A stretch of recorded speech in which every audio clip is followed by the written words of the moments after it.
Ya mwalimu. Hizi ni mia mwalimu. Hii ni bado tuko nyumbani tunamalizia. Habona habakira mundu.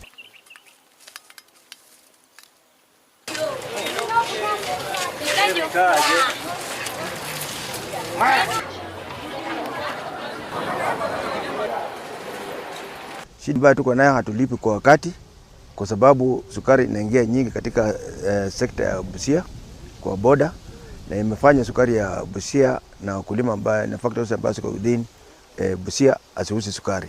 Nafikiria kung'oa miwa maana zimesimama kwa shamba. Kampuni haijakuwa able kunilipa on time.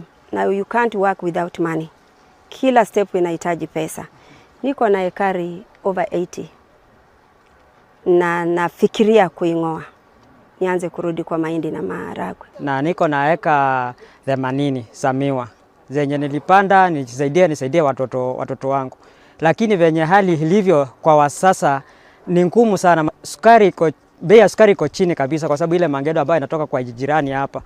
Sasa naona tukiendelea namna hiyo sisi wakulima wa miwa tutaathirika kiwango ambacho hatuwezi hata kupata chakula. Sasa hii hali ikiendelea hivi, kama serikali yetu tusaidia, tutaandamana ili serikali isikie kilio chetu. Na isiposikia kilio chetu itabidi sasa tushift kutoka kupanda miwa tuende kupanda mahindi tusaidie watoto wetu. Watu wanapata permits ya kuimport sukari wapi?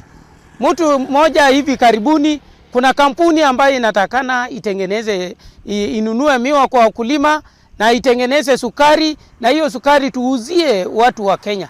Na hii kampuni badala ya kununua miwa kwa wakulima na kutengeneza sukari, imeenda kuimport sukari ambayo iko na dhamana ya shilingi bilioni 3.